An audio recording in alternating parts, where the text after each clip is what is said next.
Do you ever feel stuck, like your negative thoughts are in charge? What if you could reprogram your brain for success?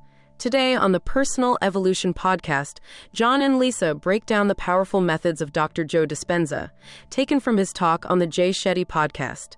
Discover how to crush negative thoughts and unlock your potential. Subscribe to the Personal Evolution Podcast today and hit the notification bell so you don't miss a thing. Let's dive in. Hey you, welcome back to the Deep Dive. Hello, great to be here. Today we are really excited, actually. We're going to dig into a conversation that, well, it got us thinking quite a bit. Oh, yeah. Which one? Dr. Joe Dispenza on the Jay Shetty Podcast recently. Yes. That was a powerful one. Really compelling stuff about, how we can actively reshape our own minds, our lives even. Exactly. It's like getting under the hood, isn't it? Yeah. Looking at our thoughts, how to maybe break free from those negative patterns that just seem to loop. The ones that keep us stuck. Yeah. And ultimately finding, well, growth. Success, as Dr. Dispenza puts it, whatever that means for you personally. Right. And our source for this is that video podcast interview itself. Yep. So our mission today, it's pretty straightforward, but I think really powerful. We want to pull out those key takeaways, the actionable bits. The aha moments. Exactly. Those aha moments from Dr. Dispenza, so you can get a real handle on how your thoughts are, like, literally building your reality. And crucially, how you can start intentionally changing that construction, rebuilding it perhaps. Okay, let's jump in then. One of the core things he keeps circling back to is the sheer power of repetitive thoughts. He really does. It's fundamental, isn't it? He hammers home how these thoughts we just keep thinking, often the same ones day after day, they become, well, our beliefs. They actually wire our brains. Like digging grooves, right? Kind of, yeah, like a path in the snow. The more you walk it, repeat the thought, the deeper it gets, the easier it is to follow. The neural connection just gets stronger and stronger. Right, so those negative thoughts, they basically build their own little superhighway in your head. And the real kicker is these deeply set beliefs. They then start steering our choices, what we do. Our actions, yeah. And then the experiences we end up having, which just feeds back into the original feeling, and bang, the cycle starts all over again. Precisely. It creates this sort of biological inertia. Our whole system, neurochemistry, hormones, even how our genes express themselves, it kind of wants to stay in that familiar rut because mentally, emotionally, we're staying the same. What's really interesting, though, is how much he stresses that first step, becoming conscious. You have to actually notice these underlying, often totally unconscious thought patterns. Because just thinking something Yeah. doesn't make it true, Yeah. right? That's what he says. Exactly. But if we just accept it, don't question it, just sort of surrender to it, then it just keeps that negative thing rolling. Yeah. So step one is literally just like shining a light on those automatic thoughts, the ones we don't even know are playing in the background half the time. And that's often where things get tricky. That's where the resistance pops up. Oh, yeah. Because when you try to interrupt one of those automatic thoughts or beliefs, the body, Yeah. it's gotten so used to thinking that way, feeling that way, it actually starts to crave that familiar state. He had that great line, the body's been conditioned to be the mind. So if you're used to feeling, I don't know, unworthy, just thinking about unworthiness triggers that feeling. And then the body almost nudges you to think more unworthy thoughts just to keep the feeling going. It's like an addiction, he says, an addiction to an emotional state. Yeah. It genuinely is like that. The body remembers that feeling, sometimes even better than our conscious mind does. So when we try to consciously say, nope, not going there, the body can kind of, throw a tantrum. It floods you with negative thoughts and feelings to try and drag you back to what feels normal, what feels familiar. So you decide, okay, I'm done with this, I'm not good enough script, and bam. Yeah. Your brain serves up a whole highlight reel of why you're definitely not good enough, maybe throws in some extra self-doubt just for kicks. Yeah, pretty much. It sounds exhausting, and honestly, it can be incredibly tough. I bet. Dispenza really emphasizes this is the crunch point. This is where you have to make a really firm, conscious choice. Face the thought, choose differently, and just accept that it's going to feel weird, uncomfortable, unfamiliar. You're stepping out of the known, basically. Exactly, out of the known self and into the unknown. You made that really sharp point about how the brain then immediately looks outside, right? It scans your environment for proof that things are changing. Yeah. But because you haven't fully shifted inside yet, the outside world probably still looks like the old reality. Which is discouraging. Totally. And then people just think, this isn't working, and slide right back into the old familiar thoughts and feelings because, like he says, it feels right. But it doesn't feel right, it just feels familiar. There's a huge difference. The key, he argues, is developing such a strong awareness of those unconscious thoughts that you just never let yourself become unconscious to them again. You catch them. Okay. That's when the body starts listening to a new mind. You're breaking that chain reaction. Thought, feeling, behavior, over and over. So instead of the body just running the show on autopilot, always chasing that familiar feeling of, say, unworthiness, you consciously notice how you're talking to yourself, how you're feeling, and you ask, wait, do I actually want to feel this way? Yes, that's the river of change he talks about. Moving from that old programmed self towards a new intentional one. Okay, so how do we actually start putting down roots for these new, more positive beliefs? How do we make them stick? Well, he explains that a belief is really just a thought you keep thinking over and over. But here's the key. With intention and focused attention. Intention and attention. Got it. So by consciously directing your attention and really intending to believe a new thought like, I am worthy of love, you fire up your prefrontal cortex, that's the CEO part of your brain. Right. And you start assigning meaning to this new idea. You're basically carving out new neural pathways in your brain. So you're deliberately paving new mental roads, like laying down the asphalt. Exactly. And the more you travel that road, repeat the thought with intention and focus, the smoother and more automatic it becomes. Just like the old negative roads got built up over time. Makes sense. This is literally the process of installing new software, a new belief system. But he gives a really important warning. What's that? It's most crucial when things get tough. Because if those new circuits, those new pathways, aren't really strong and well established yet, You just snap back to the old ones. you naturally default back to the old programs when challenges hit. It's just easier. It's the path of least resistance in the brain. That makes total sense. So it's not just about, like, wishing things were different. It's active practice. You have Yeah. to practice being the person you want to be in different scenarios. Yes, he gave those practical examples, didn't he? Mentally rehearsing. How are you going to handle that Zoom call? Or traffic? Or even seeing your ex? Yeah. Visualizing it, but also feeling yourself responding the way you intend to respond. And the research on this mental rehearsal stuff, he says it's pretty solid. Oh, absolutely. Apparently, the brain doesn't really know the difference between something you vividly imagine and something that actually happens in the real world. Yeah. So over time, your brain will actually start to look like the experience has already happened, just from the mental rehearsal. Wow. That's kind of mind-blowing.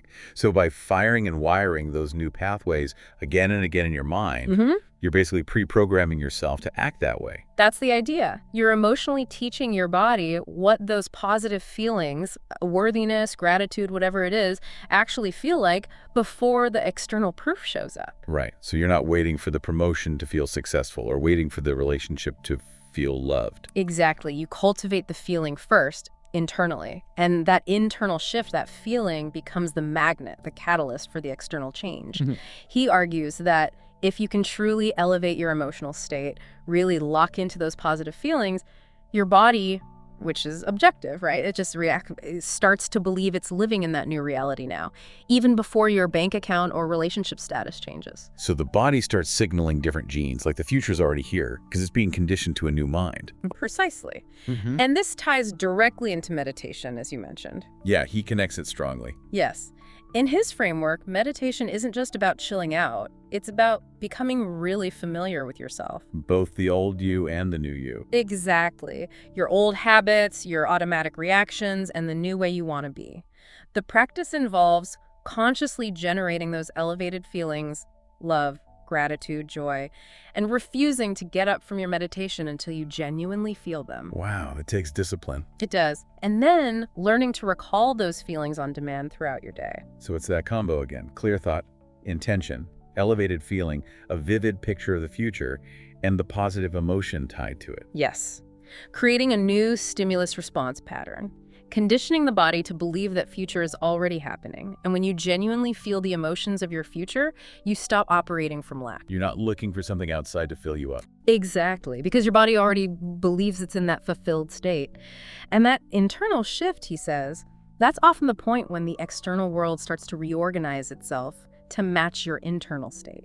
He mentioned that really immersing yourself in this, even for just a week at one of their events, can cause measurable biological changes. Significant metabolic and biological shifts, yeah. That's just incredible. People sitting in a hotel ballroom, basically, having such profound internal experiences that their bodies literally think they're in a different environment. It's pretty wild. He also talked about different modes of thinking, drawing on some older wisdom traditions. Oh, right, the Vedic philosophy? Yeah, exactly. He mentioned 3 modes: ignorance, passion, and goodness. Okay. Thoughts and ignorance are like unfulfilling, based in fear, insecurity, the classic "I'm not good enough." Got it. Thoughts and passion might be more ambitious, maybe, but lack real inner alignment, like saying, I'll be successful no matter what, but without any, real plan or consistent effort. Kind of empty assertion. And goodness is where the action is. That's where the magic happens, yeah. It's about taking those conscious daily steps to actually create what you want. Like intentionally thinking, okay, I can take these small actions today to build my business. It comes back to that intentionality and focused attention again. Jay Shetty picked up on that too. Right. It's not just wishful thinking. It's consciously directing your intention and your attention to actively create something new. Yeah. And this loops right back to mental rehearsal. By preparing for future events in your mind, even the potentially tricky ones, You're pre-paving. you're pre-paving the way for a better response. Like his examples of mentally rehearsing a skydive or a cold plunge, going through it first in your mind. Which also links to anxiety, doesn't it? He had an interesting take on that. Oh yeah, that was quite insightful. Yeah. He suggested sometimes our anxiety actually comes from hoping we'll never feel anxious again. Which ironically sets us up to be more stressed when we inevitably do feel anxious. Exactly. It's like we're fighting reality. His whole frame is that life is an experiment. If your personality creates your personal reality, and personality is your thoughts, actions, feelings, then to change your reality, you have to consciously change those things. Makes sense. It's about deliberately reminding yourself, how do I want to think? How do I want to act? How do I want to feel? And disconnecting from your current reality long enough to define that new self clearly. And he acknowledged, look, we all react to stuff.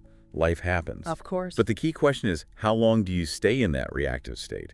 Because the stronger the negative emotion, the more your attention gets glued to whatever triggered it. Right. You use that person or situation to basically reaffirm your need for that familiar negative feeling. It's a feedback loop. Wow. This is where he brought in that idea of the body as the animal, Yeah. right? Conditioned to certain feelings. Yeah, that was a powerful metaphor. If the body's been running on a particular emotional fuel for years, decades even, it develops a subconscious need for those emotions. So when you try to change, it feels Right. wrong. Discomfort is pretty much guaranteed, he says.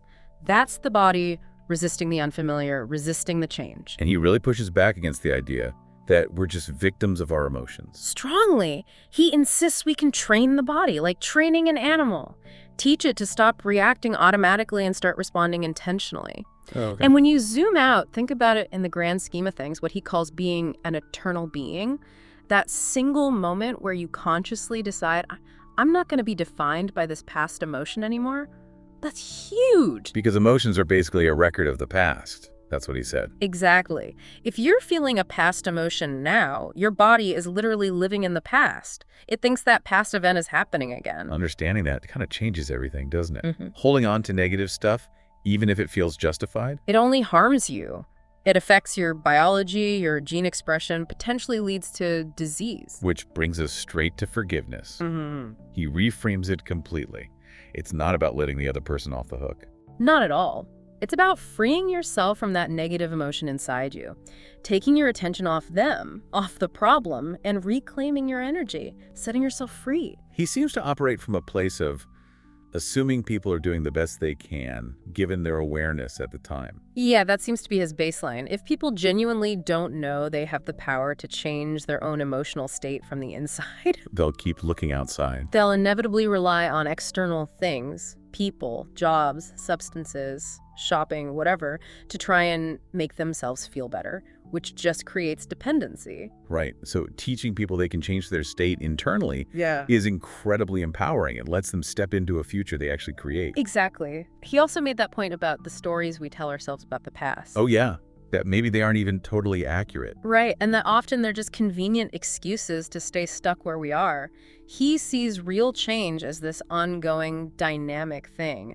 And the more you engage with it, the more evidence you should see showing up in your life. Which then fuels more change. It becomes exciting. It builds momentum, which links to his idea of a habits crisis, not a values crisis. Meaning people know what they want, but get stuck on the how. Pretty much. They know they want to be healthier or calmer or more abundant. They value those things, but they haven't figured out how to reprogram the habits, the automatic thoughts and feelings that keep them stuck. And they might have even started to confuse how they habitually feel with who they fundamentally are. Yes, that's a critical point. And Dispenza draws a line between just numbing bad feelings. Like distracting yourself. Yeah, versus actually feeling the emotion fully, but with the conscious intention of understanding it, learning from it, and then reprogramming how you'll respond next time. So definitely not about suppression. It's about conscious awareness, feeling it, learning, and then choosing differently for the future. Exactly. And from there, he really got into the mechanics of brainwaves. Right, this is fascinating. Beta, alpha, theta. Yeah, he broke it down clearly. Beta is our normal waking state, right? Thinking, analyzing, processing the outside world. The analytical mind, connected to our 3D reality, mostly based on the past. And because our thoughts are often repetitive, those beta patterns become super dominant, automatic, subconscious even. So to change things deeply, we need to get into the underlying operating system. Precisely, which means slowing those brainwaves down. And he pointed out so many of us live in this chronic, low-grade stress. Survival mode. Yeah, survival mode, which keeps the brain stuck in high beta, constantly alert, constantly analyzing threats. Makes it really hard to access the subconscious. So learning to consciously slow down our brainwaves is key for change. Absolutely crucial. As things slow down, get less noisy upstairs, you shift into alpha. Doorway. The doorway between conscious and subconscious. Alpha is more relaxed, creative, imaginative, much more open to suggestion, to reprogramming beliefs. And then even slower is theta. Theta, yeah. Usually linked to light sleep, deep relaxation. He described it as almost hypnotic. That's where really profound shifts can happen, rewriting the internal landscape from the inside out. But stress is the big blocker. Huge blocker. When we're stressed, in survival mode, our attention narrows right down.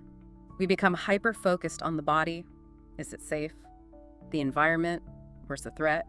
And time. How long till this threat passes? The brain just predicts based on past threats. Makes it impossible to be truly present. Right. So to create something new, you have to pull your attention away from the body, the environment, the linear march of time, and sink into the present moment, into possibility, the unknown. But the stress hormones themselves make that incredibly hard. Your mind races. You can't sit still. Which is where his training the animal analogy comes back in. Ah, right. When those familiar stressful thoughts or feelings bubble up during meditation, the job is to consciously, gently settle the body back down. Settle it into the present. You're overriding the old program. Even though the body might be screaming for its usual fix of worry or frustration. Exactly. You just keep patiently bringing it back. Again and again. Training the animal. He said doing this consistently, even for just a few days, can free up a lot of energy that was tied up in those old patterns. A surprising amount, yeah. Energy that was bound in those contracted, limited emotions gets liberated. And it can then be transmuted into something more expansive, more elevated. And he said something interesting happens when that freed up energy moves towards the heart. Yes. When attention and energy go to the heart, it tends to then flow upwards towards the brain. And you get this interesting state. Relaxed heart, but aroused, aware brain. Characterized by gamma brainwaves. A significant increase in elevated gamma brainwaves, yeah. Gamma is like a superconscious state. It means you're operating outside the old, limiting wiring. He called it a supernatural amount of gamma. Haha, yeah. Where different brain frequencies become really coherent, synchronized. That's the state linked to feeling intense well-being, connection, like you're plugged into something bigger. Wow. And the heart's role in this, yeah, it's not just metaphorical. Not at all. He points out that when you put your attention on your heart, its electromagnetic field actually gets measurably stronger, bigger. And he explained it simply. The brain is mostly electrical, sending out signals. The heart generates a powerful magnetic charge. That magnetic charge is what draws experiences to us, experiences that match our dominant energy, our thoughts and feelings. So change how you think and feel consistently. And you change the signal you're broadcasting into the field around you. You change what you attract. And those elevated emotions you feel in these states, they don't depend on anything outside. Nope, purely internal, generated from within. That's the start of what he calls a love affair with the self. Those really selfless, elevated feelings, pure love, deep gratitude, they become the natural result of shifting your internal state. You stop needing things outside to make you feel whole. Because you're generating wholeness from within. Exactly. He shared data showing big spikes in oxytocin, the love hormone, and that coherent gamma activity in people who consistently access these states. And his definition of meditation, again, it's about familiarization. Conscious familiarization, getting intimate with the old self you no longer want to be and the new self you are becoming. So their specific meditations are designed to slow the brain waves, bypass the analytical mind, and basically teach the body at a cellular level how to get into these states consistently. And consistency is key. Daily practice. Absolutely critical. The more you do it, the better you get at it, the more lasting the change. And always coming back to that core idea, like move beyond the body, the environment, and time. That's where the transformation happens. Their research sounds like it's backing this up pretty strongly. Incredible results, yeah. Suggesting we have way more power than we think. Our own nervous system is like this amazing internal pharmacy. Capable of profound healing.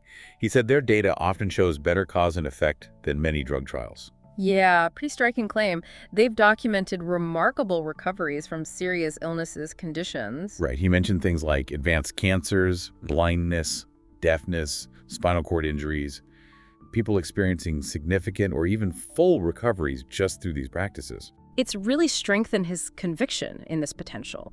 Truly inspiring stories. He did address the how long does it take question. And emphasized it's not usually a one-shot deal. Not a quick fix. No. Some people have dramatic shifts quickly, sure.